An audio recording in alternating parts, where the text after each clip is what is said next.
Ah, dis donc, c'est une bonne nouvelle, ça. Un amendement au Sénat pour payer moins d'imposition sur la plus-value immobilière. Bon, en même temps, qui a envie de payer des impôts sur la plus-value immobilière? On veut payer des impôts. On veut payer des impôts. On veut payer Ils sont pas bien, des eux. impôts. Vraiment, ils sont pas bien. On veut payer des impôts.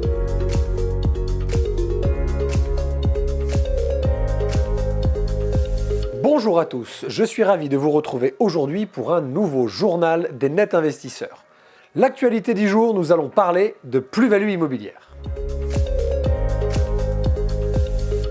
Nous parlons aujourd'hui d'un amendement au projet de loi de finances 2023 qui fait grand bruit et qui a été adopté par le Sénat, à majorité les Républicains, donc en opposition au gouvernement. Cet amendement concerne d'importantes modifications des règles de l'imposition sur les plus-values immobilières. En effet, ce texte mené par le sénateur Vincent Delahaye prévoit clairement de baisser la fiscalité des plus-values de cession immobilière, en particulier sur les biens locatifs et les résidences secondaires, donc hors résidence principale. Le mécanisme prévoirait un forfait de fiscalité de 15%, soit 9% pour l'impôt sur le revenu et 6% de prélèvements sociaux, et ce, dès 2 années de détention de votre bien immobilier.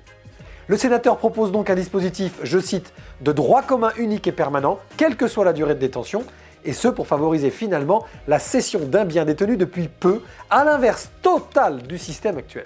On va se le dire, malgré le vote de cet amendement au Sénat, le gouvernement a de grandes chances de le rejeter, en particulier en ayant recours au 49.3.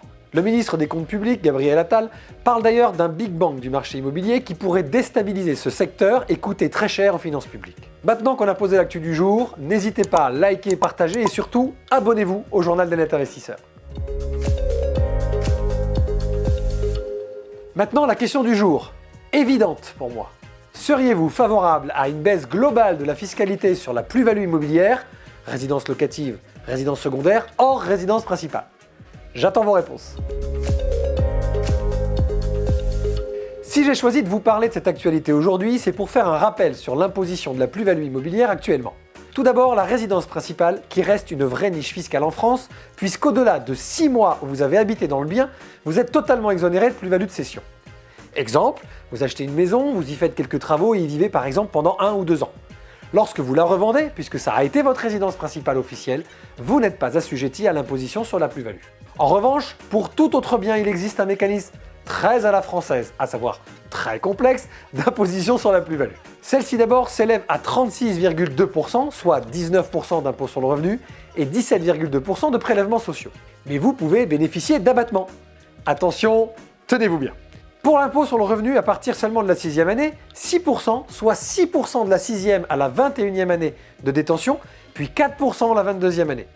Pour les prélèvements sociaux, 1,65% de la 6e à la 21e année, puis 1,6% la 22e année, puis 9% par an au-delà de la 30e.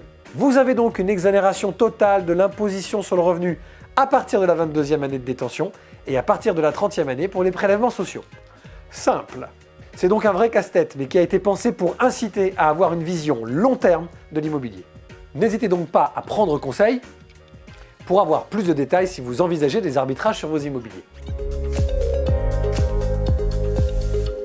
Allez, maintenant, on répond à la question du jour du dernier JDN qui était: est-ce que les COP, suite à la COP 27, ont encore une utilité? Est-ce qu'il faut encore se réunir à plein à l'autre bout du monde pour parler évidemment de la transition climatique? Là, vos réponses sont assez clivantes. Évidemment, une grande partie d'entre vous pense que tout ça ne sert à rien et qu'on ferait mieux de passer à l'acte. Et une autre partie, peut-être plus mesurée dans son approche, pense que de toute façon, il faut le faire étape par étape et qu'il est grand temps de s'en mêler. Bon, pour faire simple, et à titre personnel, je le pense, la transition climatique, elle est évidente. Il faut penser à nous, mais il faut aussi penser à nos enfants. Donc c'est à chacun d'entre nous de faire toujours de petits gestes, plus de petits gestes, plus de petits gestes.